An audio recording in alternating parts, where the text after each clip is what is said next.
जय माता दी दोस्तों, मैं आचार्य वसुधा आप सभी का हार्दिक अभिनंदन करती हूं आपके अपने YouTube चैनल गुरु सप्तऋषि ज्योतिष शिक्षण संस्थान की ओर से। दोस्तों, आज के वीडियो में हम आपसे बात करेंगे साप्ताहिक राशिफल के बारे में। कैसा रहेगा 17 अप्रैल 2023 से लेकर 23 अप्रैल 2023 तक का ये सप्ताह ग्रह गोचर की दृष्टि से आपकी राशि के लिए। लेकिन उससे पहले यदि आपने अब तक चैनल को सब्सक्राइब नहीं किया है तो प्लीज सब्सक्राइब कर दीजिए। साथ ही साथ बेल आइकॉन को जरूर दबा दीजिए ताकि आने वाले सभी महत्वपूर्ण वीडियो आपको समय से मिल सके। तो चलिए बात करते हैं साप्ताहिक राशिफल की। लेकिन हमेशा की तरह सबसे पहले इस सप्ताह के व्रत, पर्व और त्योहार। सबसे पहले 17 अप्रैल को सोम प्रदोष का व्रत रखा जाएगा। 18 अप्रैल को जो लोग मासिक शिवरात्रि का व्रत रखते हैं वो इस दिन इस व्रत को रख सकते हैं। उसके बाद में 20 अप्रैल को अमावस्या, जी हाँ, वैशाख मास की पितृ कार्य के लिए अमावस्या की पूजा की जाएगी। 22 अप्रैल को बहुत ही पावन त्योहार है जिसे हम अक्षय तृतीया कहते हैं। अक्षय तृतीया, जी हाँ, अक्षय तृतीया पे धन प्राप्त हेतु बहुत सारी उपाय किए जाते हैं। साथ ही साथ अक्षय तृतीया पे बहुत सारे ऐसे कार्य भी किए जाते हैं जिसमें हमारे पुण्य कर्मों का क्षय नहीं होता।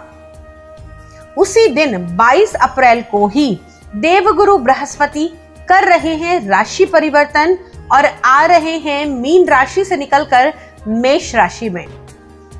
ये तो था व्रत, पर्व और त्योहार। आइए अब जान लेते हैं कि इस ग्रह गोचर में इस सप्ताह में क्या क्या परिवर्तन आएंगे आपकी राशि के लिए, क्या रखनी है सावधानियां, क्या कर सकते हैं हम महत्वपूर्ण काम और कौन कौन से हो सकते हैं हमें लाभ। आइए सबसे पहले चर्चा का विषय बनती है आपकी राशि। तो चलिए बात करते हैं मकर लगन वाले जातकों के लिए कैसा रहेगा ये सप्ताह ग्रह गोचर की दृष्टि से। मकर लगन की अगर मैं बात करूं तो इस सप्ताह ग्रहों की स्थिति आपकी कुंडली में कुछ इस प्रकार रहने वाली है। अभी शनि आपके दूसरे भाव में गोचर कर रहे हैं। देवगुरु बृहस्पति सप्ताह के शुरू में आपकी कुंडली के तीसरे भाव में गोचर करेंगे। उसके बाद चतुर्थ भाव में सूर्य, बुध और राहु का गोचर चल रहा है। शुक्र गोचर कर रहे हैं आपकी कुंडली के पंचम भाव में। छठे भाव में मंगल गोचर कर रहे हैं तथा कुंडली के दशम भाव में केतु का गोचर चल रहा है। इसके अलावा चंद्रमा इस सप्ताह गोचर करेंगे आपकी कुंडली के दूसरे, तीसरे, चौथे और पांचवें भाव में। अब आइए जानते हैं कि इसका क्या प्रभाव होने वाला है। दोस्तों, मकर लगन के देवता शनिदेव हैं और शनिदेव अभी दूसरे भाव में हैं। तो कहीं ना कहीं आपको आपके कुटुंब के से लेकर थोड़ी सी मानसिक चिंताएं सता सकती है। परिवार में लोग थोड़ी सी हेल्थ को लेकर परेशानियां हो सकती हैं। साथ ही साथ माता की हेल्थ का इस सप्ताह के शुरुआत में आपको बहुत ज्यादा ध्यान रखना होगा। अगर हम बात करें कि आप लोगों को इस सप्ताह में अपने किए हुए कार्यों में थोड़ी बहुत सफलता मिलती हुई दिखाई देगी। लेकिन वहीं देवगुरु बृहस्पति राशि परिवर्तन करेंगे और आएंगे आपकी कुंडली के चतुर्थ भाव में। हालांकि राहु से पीड़ित हैं, लेकिन आपने राहु से इस पीड़ित अन्य ग्रहों को बचाने के लिए राहु की रेमेडीज करनी चाहिए और अपने गुरु को भी बलि करना चाहिए। इससे होगा क्या, आप लोगों को मकान और वाहन का सुख मिलेगा। चतुर्थ स्थान में गुरु का होना और शनि की तीसरी दृष्टि आना कहीं ना कहीं आपके हार्ट से जुड़ी हुई पल्पिटेशन बहुत ज्यादा बढ़ सकती है। साथ ही साथ बेवजह की घबराहट आपको इस समय में उत्पन्न हो सकती है, क्योंकि चतुर्थ भाव हमारे हृदय का भाव माना जाता है और हृदय का कारक सूर्य देव भी राहु से पीड़ित चल रहे हैं। जिन लोगों को हार्ट की प्रॉब्लम है उनको बहुत ज्यादा इस समय अपना ध्यान रखने की आवश्यकता है। संतान पक्ष से आपको कुछ गुड न्यूज मिल सकती है। अब संतान की शादी फिक्स हो सकती है या फिर आप लोगों की संतान, अगर आप लोगों को चाहिए कि आपकी संतान कुछ अच्छा बिजनेस करना चाहती है तो ये एक सुनहरा अवसर है, आप आगे बढ़ सकते हैं। साथ ही साथ इस सप्ताह कोई भी फैसला आपको जल्दबाजी में नहीं करना है। इस सप्ताह आपको आपके घर के जो सीनियर हैं या मैं कहूं कि घर के जो बुजुर्ग हैं उनकी बातों को सुनकर उनका अनुसरण करके ही आगे अपनी लाइफ के लिए डिसीजन लेना चाहिए। अब बात करते हैं शिक्षा संबंधी क्षेत्र की। तो जो लोग किसी प्रकार की इंटीरियर डेकोरेशन में, ब्यूटी कल्चर में और साज सजावट में, या फिर मैं कहूं कि किसी भी प्रकार की इमिटेशन ज्वेलरी में, स्त्रियों से जुड़ा हुआ अगर कोई भी कार्य है, गायन, वादन, कला का क्षेत्र है और आप उसकी स्टडी कर रहे हैं, तो इस समय बिल्कुल निश्चित तौर पर आपको सफलता हासिल होती हुई दिखाई देगी। शेयर मार्केट से जुड़े हुए लोगों के लिए भी ये सप्ताह खुशनुमा रहने वाला है। इस सप्ताह में आपका कोई नया जैकपॉट लग सकता है। अब बात करते हैं उन लोगों के लिए जो किसी प्रकार के मुकदमे इत्यादि से जूझ रहे हैं। तो दोस्तों, अगर कोई मुकदमा चल रहा है या फिर किसी प्रकार की कोई लीगल एक्टिविटी चल रही है, तो उससे आपको राहत मिलती हुई दिखाई देगी।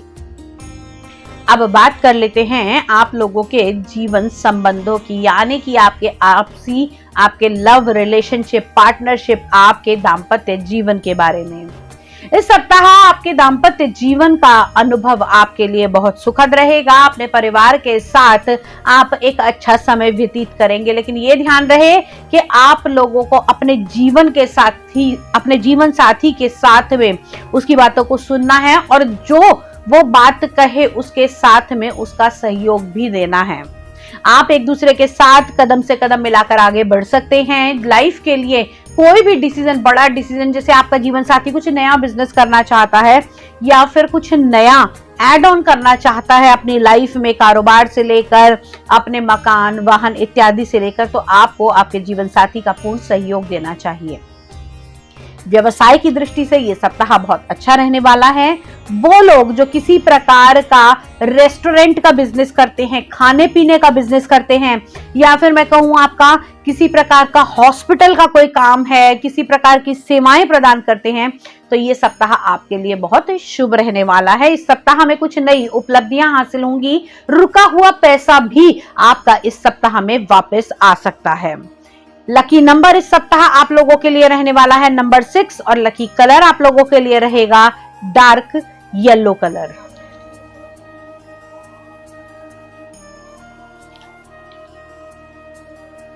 दोस्तों, ये तो था आपका साप्ताहिक राशिफल, लेकिन हर व्यक्ति के अलग कर्म हैं, अलग ग्रह हैं, अलग नक्षत्र हैं।